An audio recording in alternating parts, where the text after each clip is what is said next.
Marketing की स्वाभाविक प्रक्रिया है। अगर आप कभी लोकल्स में बस में चढ़ो तो बहुत सारे लोग आपको अट्रैक्ट करने के लिए आपका भविष्य देखना शुरू कर देंगे।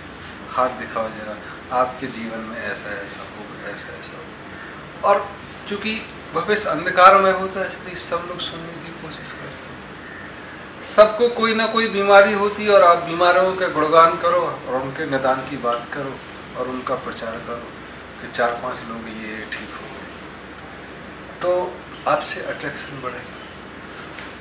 तो जैसे तुम देखोगे कि आज से बहुत पहले नट वगैरह आते थे, वो कुछ एक चक्के के अंदर से घुस जाएंगे, फिर एक रस्सी बांधो उस पर उल्टे चलने लग जाएंगे। कसरत बहुत सारे करतब करके दिखाते हैं, सॉन्ग दिखाते हैं। ऐसा बहुत सारे योग के गुरुओं ने करने की कोशिश की, तथाकथित गुरु बनने की कोशिश की। दूसरे जो योग के मास्टर रहे जो दुनिया में भी नाम कमाए, वो इतने अहंकारी हो गए क्योंकि वो एक सूक्ष्म दिमागी परिवर्तन से साइकोडायनामिक्स क्रिएट करके अपना हाथ हिला सकते हैं, पैर हिला सकते हैं, यहाँ तक कि भुआएं भी हिला सकते हैं। तो उन पर अहंकार बढ़ गया। तो जिन योगियों को सुलभ होना चाहिए था, बाल सुलभ जैसे होना चाहिए था, उनका अहंकार बढ़ा। तीसरे तरह के दुनिया में छाने के लिए चाहे ट्रांसीडेंटल मेडिटेशन का हो, मेडिटेशन ऑलवेज ट्रांसीडेंट बन, ट्रांसीडेंट मतलब एक स्तर से दूसरे स्तर पर पहुंचना, अपने आप का अतिक्रमण करना, ये ट्रांसीडेंट है। कंपटीशन में हराना एक दूसरी बात है, लेकिन आप जब अपने को ऊंचा करते हो तो ट्रांसीडेंट करते हो। व्हेन वन रॉबर ट्रांसीडेंट इटसेल्फ, तो वो बड़ी रॉबरी करेगा। एक चोर अगर अपने को ट्रांसीडेंट करता है तो एक बड़ी चोरी करता है। एंड मेडिटेशन में माइंड रिलैक्स तो होता ही है, इसीलिए रोजमर्रा की भाषा में ध्यान से काम करो। भारत में ये सब इतना जीवनचर्या में जुड़ गया है कि लोग ध्यान ही नहीं देते हैं इसमें। जैसे हमने क्या ध्यान ही नहीं देते हैं, ध्यान सब इतना जुड़ा हुआ है। तो हर चीज ध्यान दे के करना है तभी सफल होगी।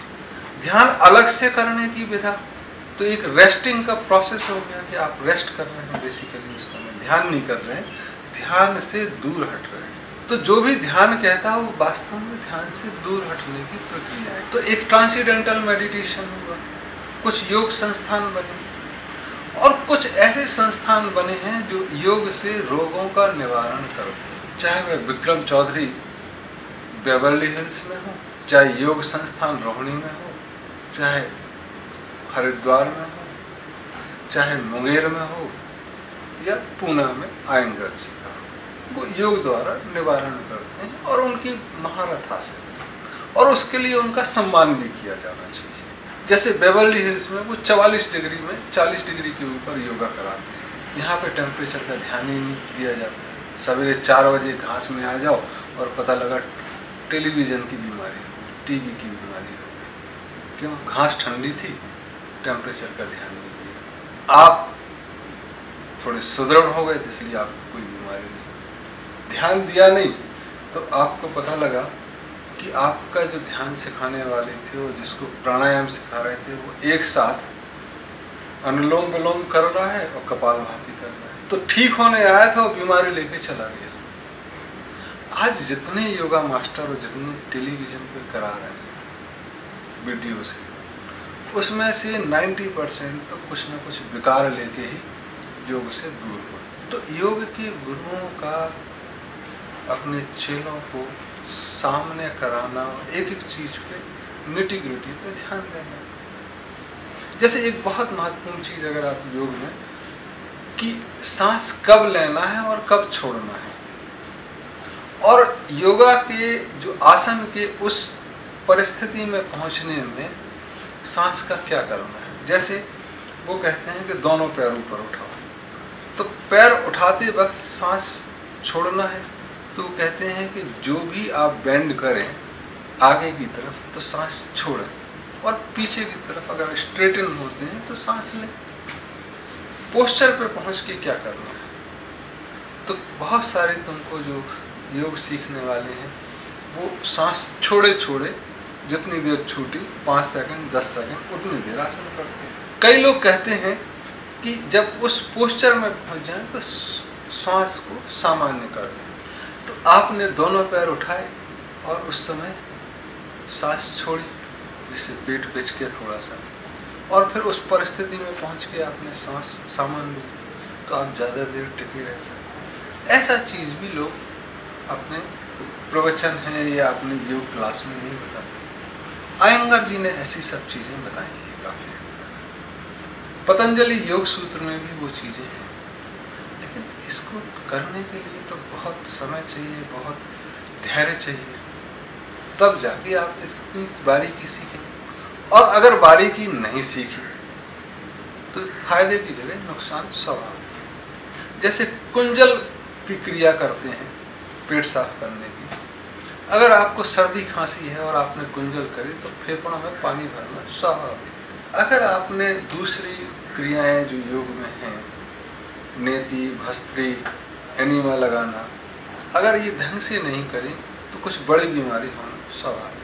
तो योग छोटी छोटी बीमारियों को दूर करने के चक्कर में अपनी दुकान चलाता है। तब वैसे ही नियम जैसे आप समाज में किसी व्यापारिक प्रतिष्ठान पे लगाते हैं, वह नियम होने चाहिए, लेकिन वो फ्री में भी नहीं होने चाहिए। फिर कि बोले अपोलो में हार्ट ट्रांसप्लांट की इतने पैसे लगेंगे, योग से भी आप वो चीज़ कर सकते हैं, थोड़ा समय लगेगा 5-6 महीने, तो उसका भी पैसा होना चाहिए फिर थोड़ा सा, यह सम्मान। तो वो लोग फ्री में चाहते हैं। तो एक योगा करियर भी हो सकता है कल के दिन कि भाई योग द्वारा अच्छी योग कैसे करना है, इसकी ट्रेनिंग, ऐसे आसनों में ऐसे ऐसे बीमारी ठीक होगी। और अब बीमारी ठीक होगी तो सबसे पहला जो सुख होता है, निरोगी काया, सबसे पहला सुख वह मिलेगा। तो ये चीजें व्यापार है, तो व्यापार को व्यापार की दृष्टि से देखना चाहिए। धर्म की दृष्टि से जोड़ना एक बहुत ही नैरो माइंडेडनेस होगी उनके द्वारा जो व्यापार करना चाहते हैं। और इनका विरोध करने वालों की मेंटलिटी उतनी नैरो है नहीं है, ये दूसरा प्रश्न है। लेकिन जो व्यापार कर रहे हैं वो क्या करते हैं कि शुरू में आपको योग के फायदे, फिर आहार प्रत्याहार की बात आएगी कि क्या खाना है क्या नहीं खाना, फिर उससे आप धीरे धीरे सादगी लाएंगे। सादगी लाएंगे तो जो लोकल मिल रहा है उसकी चीज़ें आप बताएंगे। तो कई लोग क्या करते हैं कि उसी का व्यापार शुरू कर देते हैं कि दलिया खाना है तो बोले नरेंद्र अग्रवाल का दलिया खाओ जी। तो हमारे चेले वो कहेंगे पैसा तो ले नहीं रहे हैं, चलो दलिया ही ले जाते हैं यार, कुछ तो हम रीपे कर दें। तो जब दलिया बिकने लगा तो कोई दूसरा व्यापारी आएगा, नरेंद्र अग्रवाल जी आपका दलिया बहुत बिकता है, हम भी आपकी एजेंसी ले लें क्या? तो हमारे पीछे भी बनाने वाले होंगे, हम तो बनाएंगे नहीं। वो कहेंगे इससे अच्छी क्या बात है। तो नरेंद्र अग्रवाल का नाम का दलिया बिकने लगा बाजार।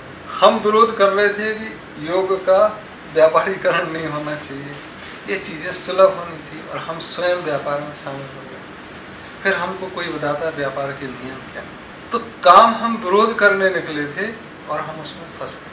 ये हमारी कमजोरी होगी। या आप कह सकते हैं कि हमने ही प्लान किया होगा कि हम ऐसा ऐसा करेंगे और पैसे आएंगे, तो हमारी धूर्तता कहलाएगी।